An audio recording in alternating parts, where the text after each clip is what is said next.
Imagine a simple chart with two lines moving across the screen from left to right. The first line is blue and it represents your income. Over the years, it trends upward. You get promotions, you switch jobs, you get those cost of living adjustments. It looks like success. Now look at the second line. This one is red. It represents your spending. And here is the scary part. In the vast majority of households I analyse, that red line moves in perfect parallel with the blue one. It tracks it like a shadow. When income goes up, spending goes up by the exact same amount. Visually, it looks harmless, just two lines moving up and to the right. But mathematically, it is a disaster. Because the space between those two lines is the only place where wealth is actually built. If that gap never widens, your net worth is effectively flatlining, even if you are earning six figures. This is what we call lifestyle creep, and it is the single most common reason high earners end up broke. The reason this gap stays so narrow isn't usually because of some catastrophic emergency or a lack of discipline. It is much subtler than that. Financial institutions like Fidelity and Greenlight define lifestyle creep as the gradual increase in spending as your income grows, where things that used to be wants quietly morph into needs. It is the upgrade from the sedan to the SUV because you feel you earned it. It is moving to the apartment with the doorman because it feels safer. It is ordering the appetizer and the cocktail on a Tuesday because the bank account says you can. I have seen this pattern destroy more financial plans than market crashes ever could. Before we dive into the psychology of why we do this, I want to ask you a favour. If you want to widen that gap between your income and your expenses, go ahead and like this video. It tells the algorithm that we care about the math, not just the hype. Let's break down how this actually starts. It is rarely a conscious decision to blow money. Nobody sits down and says, "I am going to sabotage my future today." Usually, it starts with a win. You get a raise. Maybe you pay off your car loan. Suddenly, there is this feeling of breathing room in your monthly cash flow. You feel richer. And because you feel richer, your baseline for what is acceptable shifts just a little bit. You stop looking at the price of groceries. You switch from the gym with the flickering lights to the athletic club with the eucalyptus towels. These upgrades feel trivial in isolation. $100 here, $50 there. It feels like the natural reward for your hard work. But here is the catch. Once you upgrade a habit, it becomes your new normal almost instantly. Going back down feels like a loss. You have raised the floor of your lifestyle, and now your income has to work that much harder just to keep you standing still.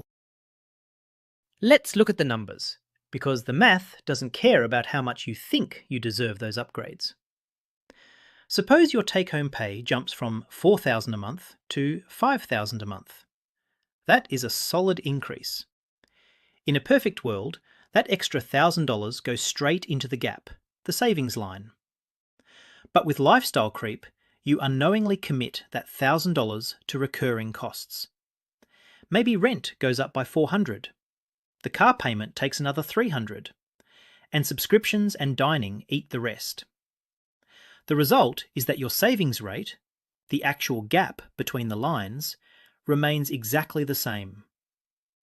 You are moving more money through your hands, but none of it is sticking. From a net worth perspective, you are running on a treadmill. You are running faster, sweating more, and working harder, but your location on the wealth map hasn't changed an inch. You have simply increased the cost of operating your life. And the dangerous part is that higher operating costs make you more fragile, not more secure. This brings us to the strange psychological twist of lifestyle creep. You would think that earning more money would reduce your financial stress. But for the people caught in this trap, the stress actually scales with the income.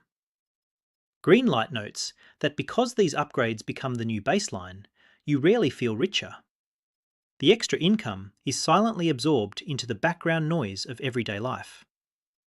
You might be drinking better wine and sleeping on higher thread count sheets, but the anxiety of living paycheck to paycheck feels exactly the same as it did when you were earning half as much. It is a hedonic treadmill. You run hard to get the raise, you get the raise, you adapt to the raise, and then you feel like you need another raise just to maintain the status quo.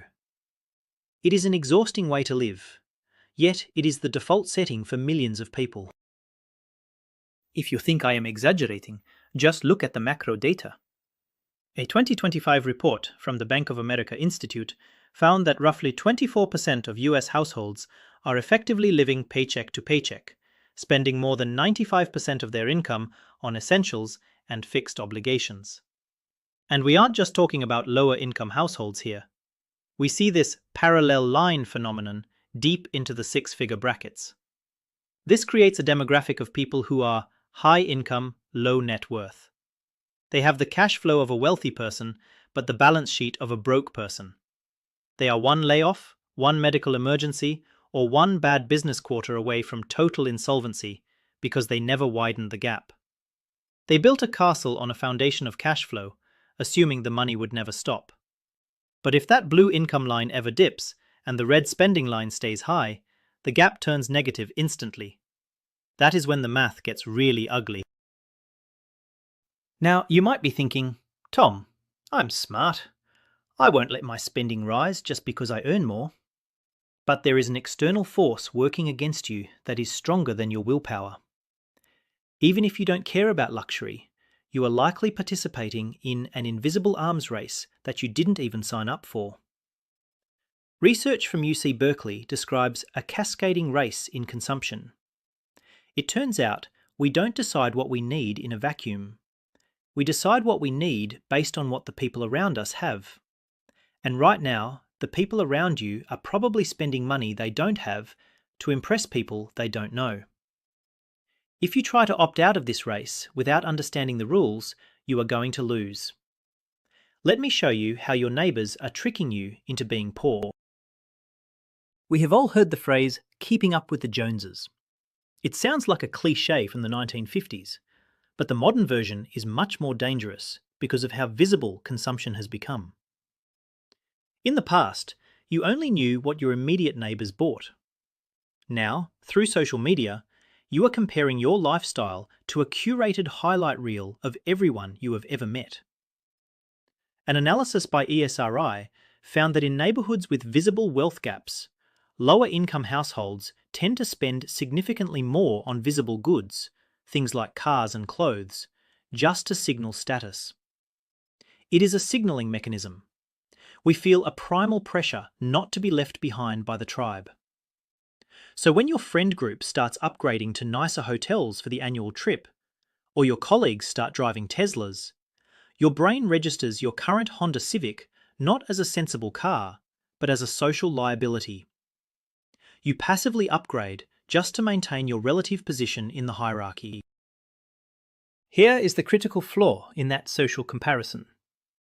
You are operating with incomplete data.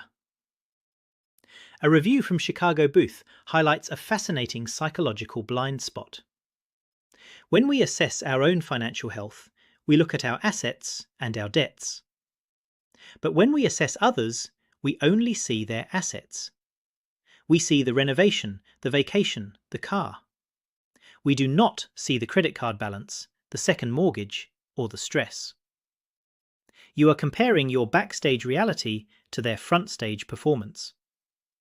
Consequently, you might feel behind someone who is actually on the brink of bankruptcy. This leads to what I call the invisible spending arms race. You see a neighbour buy a boat, so you feel safe buying a boat. You assume they did the math, so it must be okay. But they didn't do the math.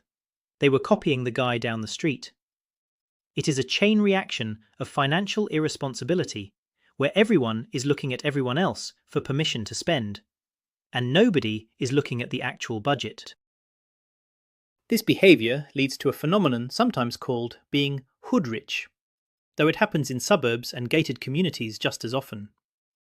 It is the prioritisation of high-status, visible goods over invisible assets, like stocks or retirement accounts. It is easier to spend money on things that shout, "I am successful," than it is to put money into a brokerage account that nobody sees until you are 65. The problem is that wealth is what you don't see. Wealth is the cars not purchased, the diamonds not bought, the renovations delayed. But because we are social creatures, we have a hard time valuing the invisible. Lifestyle creep feeds on this need for visibility. As your income rises, the pressure to display that success rises with it. You upgrade the things people can see, while the things that actually secure your freedom, your savings rate and your investments, remain stagnant. The final layer of this trap is the story we tell ourselves. It is the "I work hard, I deserve this" narrative. And look, you do work hard. You probably do deserve nice things. But the market doesn't care about what you deserve. It cares about what you can afford. When we use deserving as a justification for matching our spending to our income, we are essentially negotiating with simple math, and math always wins. This internal justification is what locks in the higher recurring expenses. Once you convince yourself that you need the premium cable package or the bi-weekly house cleaning to function at your job, those costs become cemented in your budget. They move from the discretionary column to the fixed column. And the more expenses you move into the fixed column, the less flexibility you have to adapt when life throws a curveball. You are building a golden cage, bar by bar, and calling it a castle. Most people stop here. They think, "Okay, Tom, I get it. I won't buy the boat. I'll just spend what I earn and enjoy my life." But that is actually the most dangerous decision of all. The problem isn't just that you are spending money. It is that you are destroying the eighth wonder of the world: compound interest. Every dollar of lifestyle creep isn't just a dollar gone. It is a soldier you killed before it could go out and capture territory for you. If you let your spending line hug your income line, you aren't just staying flat. You are actively losing millions of dollars in potential future wealth. I want to show you the difference between scenario A and scenario B. This is the difference between retiring at 50 with dignity and greeting customers at Walmart when you are 75. Let's go back to our graph. X-axis is your age, Y-axis is money.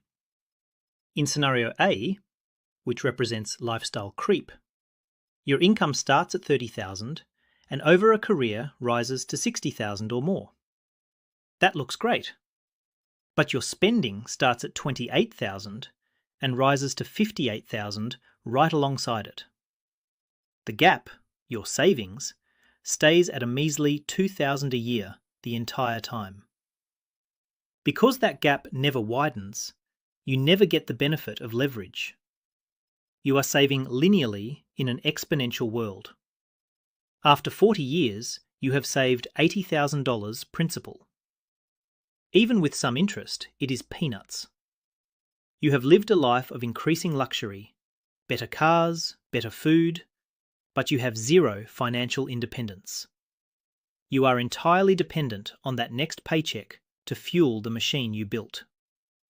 This is what Berger Financial describes as a path to financial ruin, because the moment the income stops, the lifestyle collapses instantly.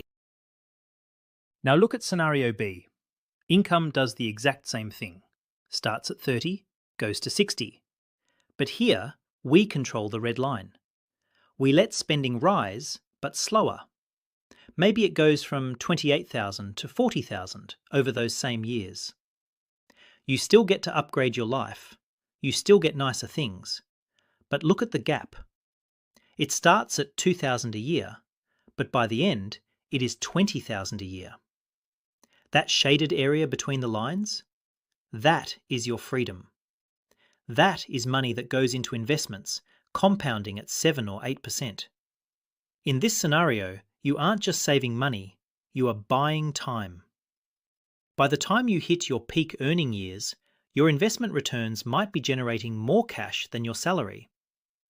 This is the only way to escape the rat race. You have to decouple your spending from your earning. If they are linked, you are trapped. If they are independent, you are free. There is another variable that makes the parallel lines strategy even worse: inflation. If your spending rises in lockstep with your income, you are actually losing ground, because the cost of being you is getting more expensive every year. We have seen this clearly in the last few years. If you were living paycheck to paycheck on $100,000 a year in 2020, and you are still doing it today, your quality of life has likely dropped because that money doesn't buy the same basket of goods. When you have a wide gap between income and expenses, you have a buffer against inflation. If eggs double in price, it is annoying, but it doesn't break you because you are only spending 60% of your income anyway. But if you have lifestyle creeped your way to 99% utilization of your income, inflation pushes you into debt. The gap acts as a shock absorber. Without it, you feel every single bump in the economic road. The final consequence of scenario A is something called golden handcuffs. When you let lifestyle creep dictate your budget, you lock yourself into your current job or industry. You cannot afford to take a pay cut to pursue a passion project, start a business, or pivot to a less stressful career. Your high monthly burn rate demands that high monthly income. I have spoken to so many people who are miserable in their high-paying jobs, but literally cannot leave because their mortgage, car leases, and private school tuitions require every cent they earn. They have creeped their way into a prison of their own design. By keeping the gap wide, you buy yourself the ability to say no. You can walk away from a toxic boss. You can take a sabbatical. Wealth isn't just about buying Ferraris, it is about buying autonomy. And lifestyle creep is the direct enemy of autonomy. So, does this mean you can never spend money?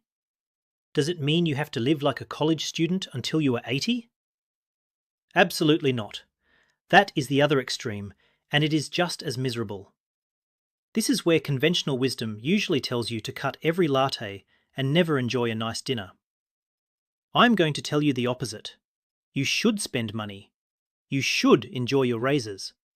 But you need a system that allows you to do that without destroying the gap.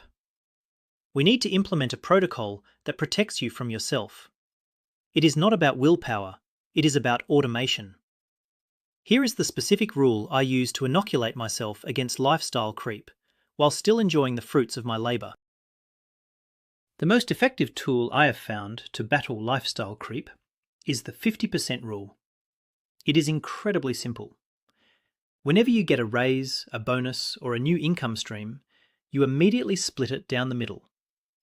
50% of the new money goes to the future you. It gets automated into investments or debt payments. The other 50% is yours to blow, guilt-free. Go get the nicer car, upgrade the apartment, buy the fancy cheese. If you get a $5,000 raise, $2,500 goes to savings, $2,500 goes to lifestyle. Why does this work? Because you still feel the reward. Your lifestyle still improves. You don't feel deprived. But crucially, your savings rate, the gap, widens automatically. You are satisfying the psychological need for progress while satisfying the mathematical requirement for wealth. Over time, as your income doubles or triples, your savings rate explodes, but you never felt the pinch of cutting back. You just grew into your wealth slower than you earned it. The second part of the solution is defining what enough looks like before you get there. If you don't have a finish line, you will keep running until you collapse. Sit down and calculate what your ideal lifestyle actually costs. Not the lifestyle of the billionaire on Instagram, but the lifestyle that would make you genuinely happy. Maybe it is a paid-off house, 2 good vacations a year, and eating out without checking prices. Once you define that number, you can decide to cap your lifestyle creep at that level. Any income above that level goes 100% into the gap. This is a superpower.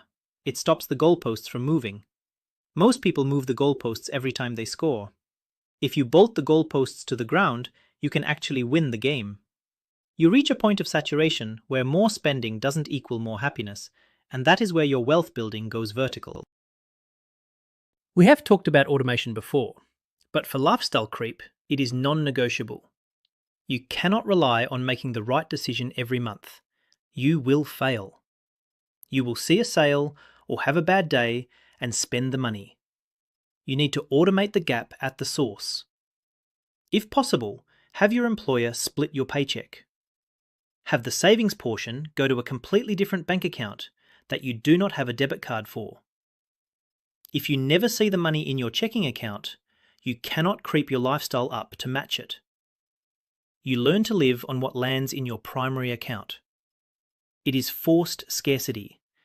You are artificially creating a lower income environment for yourself, which forces you to be creative and efficient, while your real wealth grows in the background, untouched and unseen. This removes the willpower tax from your daily life. Finally, if you are really competitive, you can try reverse creep. This is where you challenge yourself to lower your fixed costs, even as your income rises. It is a game to see how wide you can make that gap. Can you negotiate your insurance down? Can you cut a subscription you don't use? Every dollar you cut from the red spending line is worth double because it is a recurring saving. If you cut a $100 monthly subscription, you haven't just saved $100, you have lowered the capital required for your financial independence. You are attacking the problem from both sides, pushing the blue line up and pushing the red line down. When you start seeing the gap widen on your own chart, it becomes addictive.